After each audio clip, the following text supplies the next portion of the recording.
नमस्कार, आप देख रहे हैं के न्यूज। मैं हूं आपके साथ तन्वी। रुक करते हैं खबरों का और बुलेटिन की शुरुआत करते हैं दिल्ली की खबर से। दिल्ली से बड़ी खबर आपको बता रहे हैं। पीएम मोदी का आज बिहार दौरा है। तो पीएम मोदी का आज चुनावी दौरा है बिहार। 2 चुनावी रैलियों को संबोधित करेंगे प्रधानमंत्री नरेंद्र मोदी। आपको बता दें, पहली रैली जो होगी वो औरंगाबाद में होगी और इसी के साथ दूसरी रैली भभुआ में।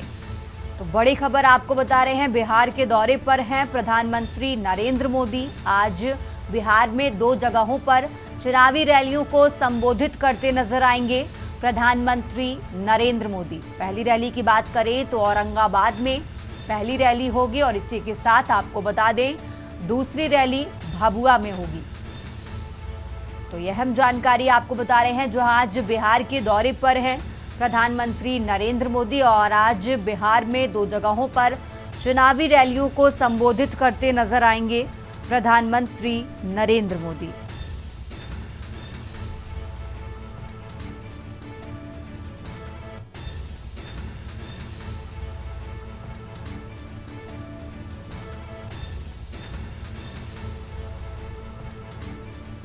तो आज बिहार के दौरे पर हैं प्रधानमंत्री नरेंद्र मोदी। आज बिहार में 2 जगहों पर चुनावी रैलियों को संबोधित करेंगे।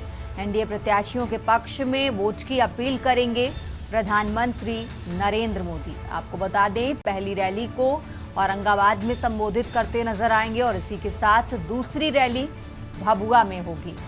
तो आज 2 जगहों पर चुनावी रैली को संबोधित करेंगे प्रधानमंत्री नरेंद्र मोदी।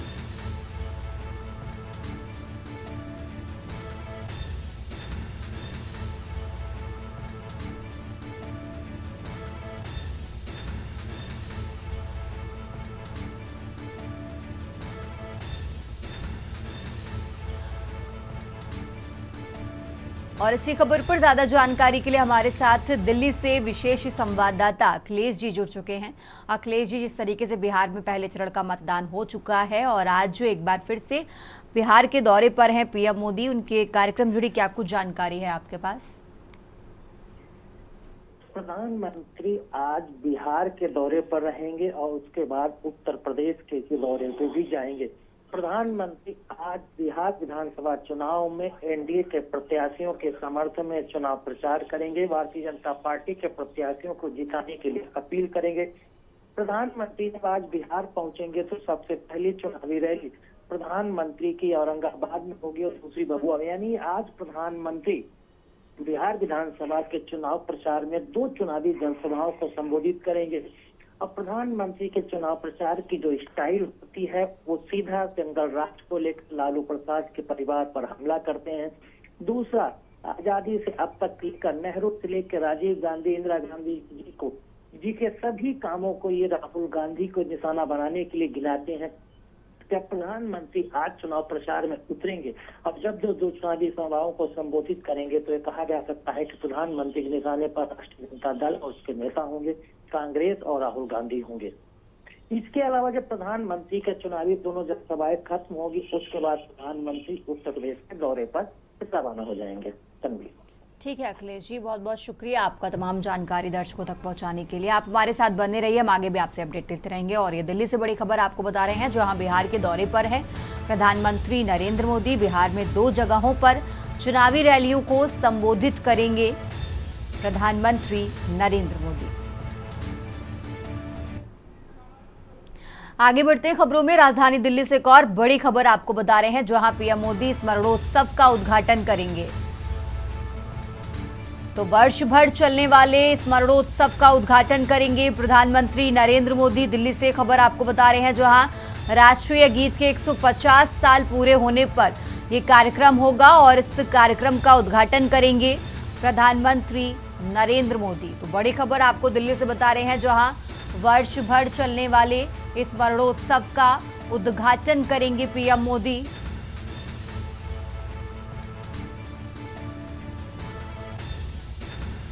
तो दिल्ली से ये अहम जानकारी आपको बता रहे हैं। वंदे मातरम राष्ट्रीय गीत के 150 साल पूरे होने पर यह कार्यक्रम है और इसी के साथ स्मारक डाक टिकट और सिक्का भी जारी करेंगे पीएम मोदी। और ज्यादा जानकारी के लिए हमारे साथ विशेष संवाददाता अखिलेश जी जुड़े हुए हैं। अखिलेश जी, इस स्मरणोत्सव का उद्घाटन करने वाले हैं पीएम मोदी। क्या है इस कार्यक्रम जुड़ी पूरी जानकारी आपके पास, जरा दर्शकों को बताइए अखिलेश जी। देखिए, देश के राष्ट्रीय गीत वंदे मातरम को आज 150 साल पूरे हो जाएंगे। इसको लेकर बाकायदा संस्कृति मंत्रालय की तरफ से एक कार्यक्रम का खाका तैयार किया गया। ये खाका कार्यक्रम का इस प्रकार का है कि साल भर तमाम तरह के विशेष कार्यक्रमों में, विशेष अवसरों पर इस कार्यक्रम का आयोजन होगा। इस कार्यक्रम का नाम स्मरणोत्सव दिया गया है। इस कार्यक्रम की शुरुआत आज प्रधानमंत्री खुद अपने हाथों करेंगे और मुख्य अतिथि तौर पर इस कार्यक्रम का उद्घाटन करेंगे। इसके साथ ही साथ प्रधानमंत्री इस कार्यक्रम के अवसर पर एक स्मारक डाक टिकट भी जारी करेंगे और सिक्का भी जारी करेंगे। प्रधानमंत्री के इस कार्यक्रम में मुख्य अतिथि तौर पर शामिल होना और इसका उद्घाटन करना और इस कार्यक्रम के बारे में इसलिए भी महत्वपूर्ण कहा जा सकता है क्योंकि 150 साल पहले राष्ट्रीय गीत के तौर पर वंदे मातरम को अपनाया गया था और इस राष्ट्रीय गीत के आधार पर ही देश में तमाम तरह के माहौल बने थे, तमाम तरह के संदेश देने का काम किया गया था और उसकी वजह से इसकी बड़ी आजादी के अहम रोल भी इसके देखे गए थे। तो समाज में इसका लोगों के स्मरण रहे, लोगों को इसे महत्व पता चले, देश में इसकी महत्व क्या है, राष्ट्रीय गीत के तौर पर इसका सम्मान कैसे हो। तमाम तरह के कार्यक्रम आयोजित किए जाएंगे जिसमें देश की जनता को जागरूक किया जाएगा, देश की जनता को बताया जाएगा कि राष्ट्रीय गीत वंदे मातरम का देश में क्या महत्व है। तन्वी सक्सेना।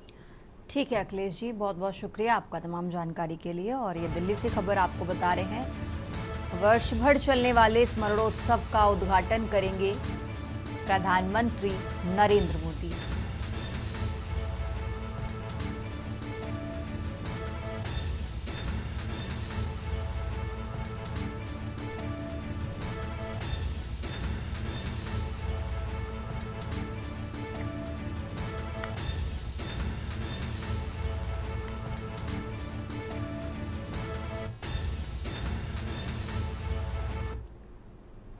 आगे बढ़ते खबरों में अब बात कर रहे हैं लखनऊ की। लखनऊ से खबर आपको बता रहे हैं, लखनऊ विकास प्राधिकरण ने अभियान चलाया है। तो एलडीए उपाध्यक्ष प्रथमेश कुमार के निर्देश पर अभियान चलाया गया है। गोमती नगर विस्तार में होटल, गोदाम समेत 11 अवैध निर्माण सील किए गए हैं। चौक, ठाकुरगंज, दुबग्गा में कॉम्प्लेक्स समेत 3 अवैध निर्माण को सील कर दिया गया है। और इसी के साथ आपको बता दें, 50 बीघा क्षेत्रफल में चल रही 4 अवैध प्लॉटिंग पर भी बुलडोजर चला है। तो लखनऊ से यह अहम जानकारी आपको बता रहे हैं, जहां गोमती नगर विस्तार में होटल, गोदाम समेत 11 अवैध निर्माण को सील किया गया। चौक, ठाकुरगंज, दुबग्गा में कॉम्प्लेक्स समेत 3 अवैध निर्माण सील किए गए।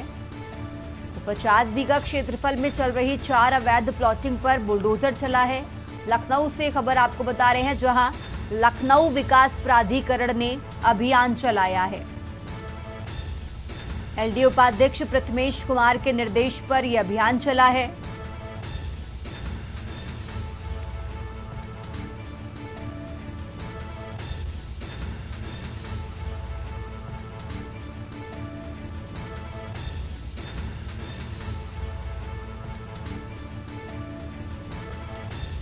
और इसी खबर पर ज्यादा जानकारी के लिए हमारे साथ मनीष तिवारी जुड़ चुके हैं। मनीष जी, इस तरीके से एलडीए उपाध्यक्ष प्रथमेश कुमार के निर्देश पर अभियान चलाया गया है, आगे भी क्या ये अभियान जारी रहने वाला है? अभी तक क्या कुछ कार्रवाई हुई है, पूरा अपडेट क्या है आपके पास मनीष जी?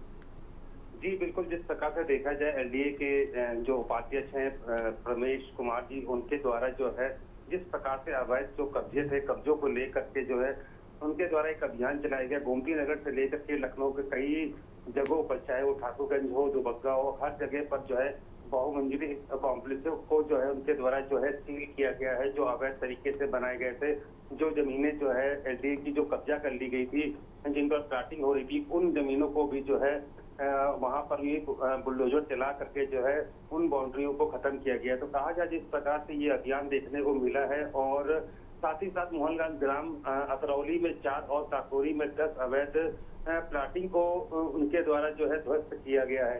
तो कह सकते हैं कि जिस प्रकार से भूमाफियाओं के द्वारा या अवैध तरीके से बनाई गई बिल्डिंगों को लेकर के जो है एलडीए के डीसी के द्वारा जो है इस प्रकार का मुहिम कल देखने को मिली और माना जा रहा है कि ये मुहिम आगे भी देखने को मिलेगी। जिस प्रकार से जो है लखनऊ में काफी करोड़ रुपए की जमीनों पर जो है अवैध कब्जे हैं या अवैध प्लाटिंग की जा रही है, उसी की पूरी जांच पड़ताल की जा रही है। जहां जहां पर इस प्रकार की भूमाफियाओं के द्वारा अवैध कब्जे या अवैध बिल्डिंगे या कॉम्प्लेक्स तैयार किए गए हैं, उनको या तो सील किया जा रहा है या तो उन जमीनों को जो है बुलडोजर चला करके खाली किए जा रहे हैं। जी ठीक है मनीष जी, बहुत बहुत शुक्रिया आपका तमाम जानकारी के लिए। और ये लखनऊ से खबर आपको बता रहे हैं।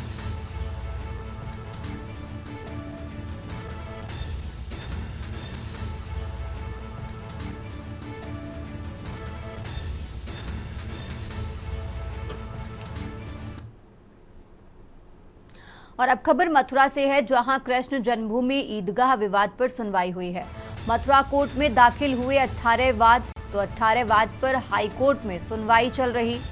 हाईकोर्ट की नई बेंच ने पिछली सुनवाई की थी। तो मथुरा से खबर आपको बता रहे हैं, 18 वाद पर हाईकोर्ट में सुनवाई।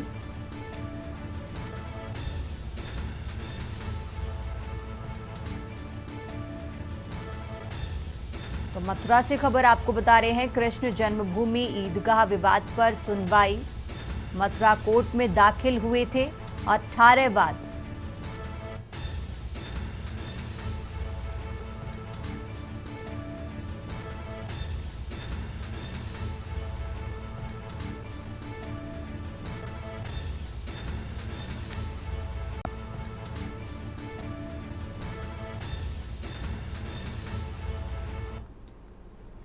आगे बढ़ते हैं खबरों में। खबर रायबरेली से है, जहां खाना बनाते समय युवक झुलसा है। घायल अवस्था में युवक को सीएचसी पहुंचाया गया है। तो डॉक्टर ने प्राथमिक उपचार के बाद युवक को रेफर कर दिया है। युवक की हालत नाजुक बताई जा रही है। बचरावा थाना क्षेत्र के रामबक्स खेड़ा गांव की ये घटना आपको बता रहे हैं। और रायबरेली से ये खबर आपको बता रहे हैं, जहां युवक की हालत नाजुक बताई जा रही है।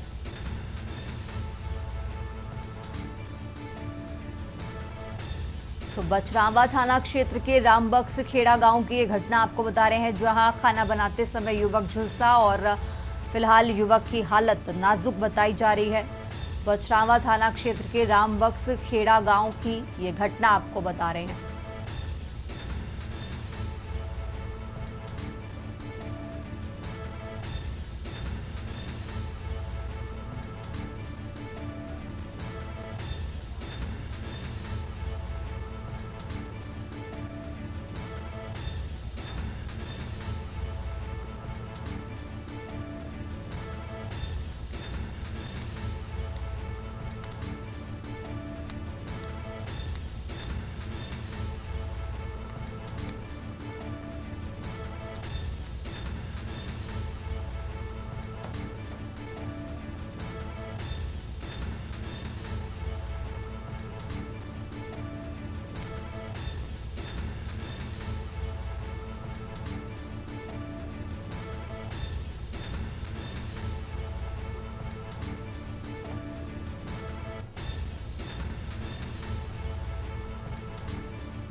आगे बढ़ते हैं खबरों में। खबर दिल्ली से है, जहां गृह मंत्री अमित शाह आज बिहार के दौरे पर हैं।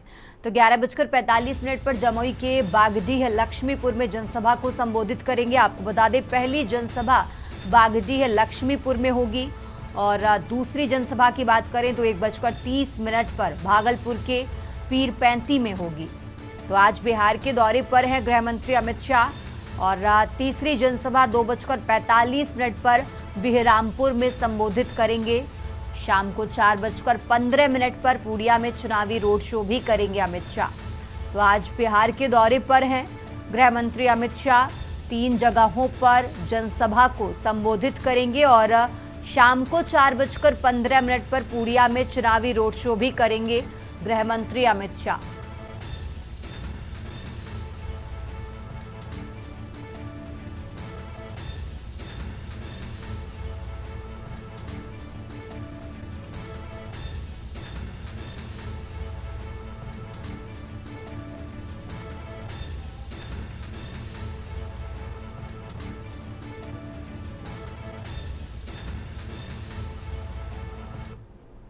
आगे बढ़ते हैं खबरों में। अब बात कर रहे हैं लखीमपुर की। लखीमपुर से खबर आपको बता रहे हैं, जहां लखीमपुर में भाई ने चाकू से भाई की हत्या की।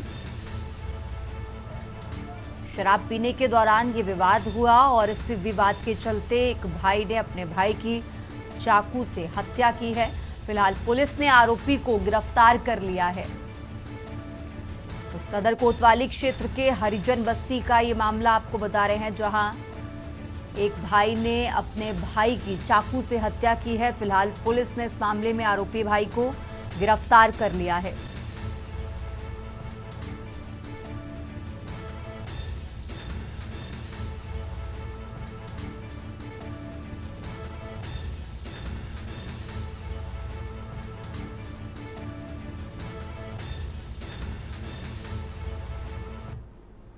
ये हाथीपुर उत्तरी जो कि सदर थाना क्षेत्र में पड़ता है, वहाँ से एक सूचना आई कि दो लोगों में झगड़ा हो रहा है और संभवतः चाकू से मार दिया गया। मौके पर तुरंत पुलिस गई तो वहाँ पर जो एक मृतक पड़ा था प्लस जिसने मारा था वो वहाँ से भागा और उसको हिरासत में ले लिया गया। जब पूछने पर यह पता चला कि दोनों आपस में दूर के भाई थे, जो रहने वाले ग्राम पहाड़ियापुर धौरारा क्षेत्र के थे। ये लोग आप यहाँ पे दोपहर में आए थे, आपस में ये लोग खाए, शराब पिए, उसी में झगड़ा हो गया, जिससे आवेश में आके उसने चाकू से उसका मर्डर कर दिया।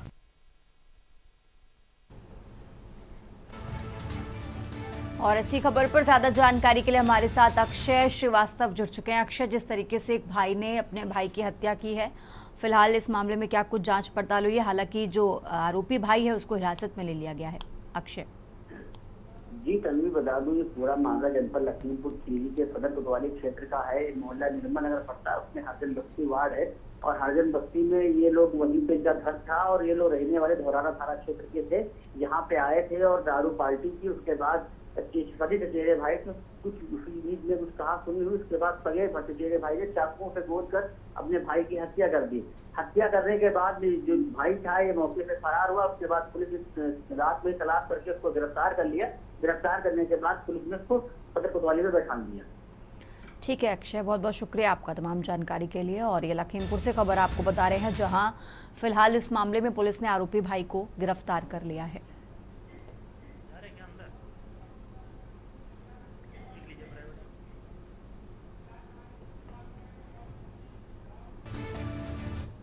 आगे बढ़ते हैं खबरों में और बात कर रहे हैं बलरामपुर की, जहां दबंगों ने युवक के साथ मारपीट की है।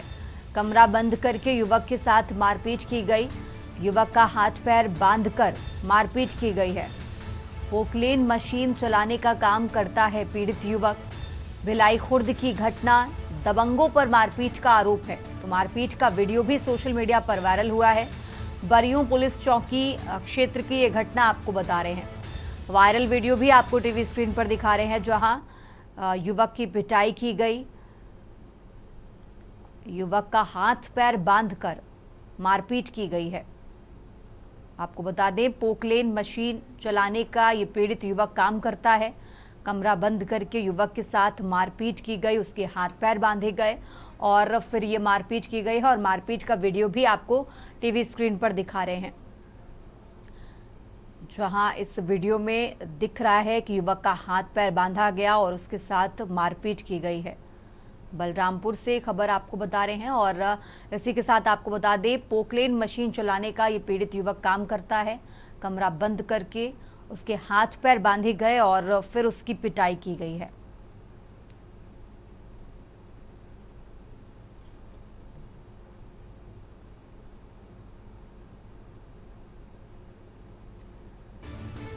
तो बलरामपुर से खबर आपको बता रहे हैं, जहां मारपीट का वीडियो भी सोशल मीडिया पर वायरल हुआ है और वायरल वीडियो भी आपको टीवी स्क्रीन पर दिखा रहे हैं।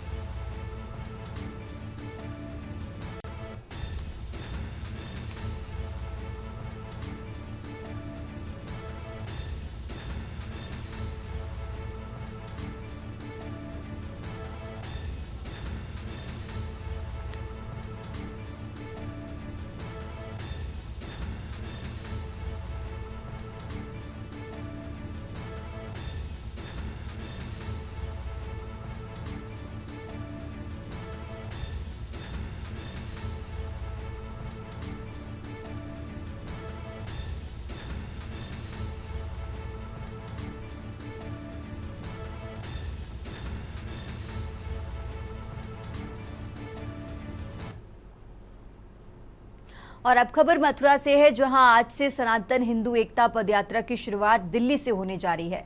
इस पदयात्रा का नेतृत्व करेंगे बागेश्वर धाम पीठाधीश्वर धीरेन्द्र शास्त्री महाराज। लगभग 10 दिनों तक चलने वाली ऐतिहासिक पदयात्रा 16 नवंबर को वृंदावन में पहुंचकर संपन्न होगी। इस पदयात्रा का समापन स्थल वृंदावन होगा। छठीकरा मार्ग स्थित वैष्णो देवी मंदिर परिसर, जहां भव्य संत सम्मेलन का आयोजन होगा।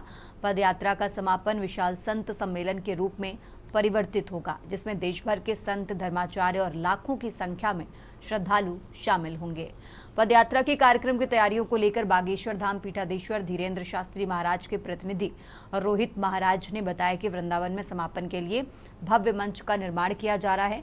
5 घंटे तक चलने वाले इस सम्मेलन में धीरेन्द्र शास्त्री महाराज मंच पर विराजमान रहेंगे और उनके साथ देश भर के संत, धर्माचार्य भी मौजूद रहेंगे।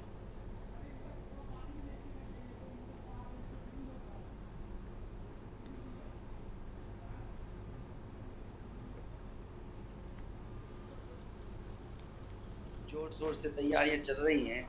वृंदावन का यह सबसे बड़ा क्षेत्रफल का एक ग्राउंड है। यहाँ पर पूज्य बागेश्वर महाराज जी की पद यात्रा, जो कि 16 तारीख को दोपहर में 11 बजे आ जाएगी, और सनातन पद यात्रा का विश्राम इसी स्थल पर है। लगभग 5 घंटे 4 घंटे यहाँ संत सम्मेलन होगा। 2 से 3 लाख सनातनी एकत्रित होकर यहाँ भंडारा भी पाएंगे और इसको पद यात्रा को विश्राम करेंगे।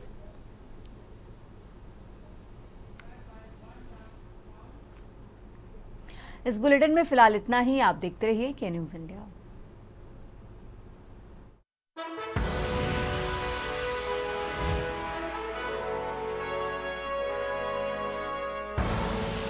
आप देख रहे हैं के न्यूज़, खबरों का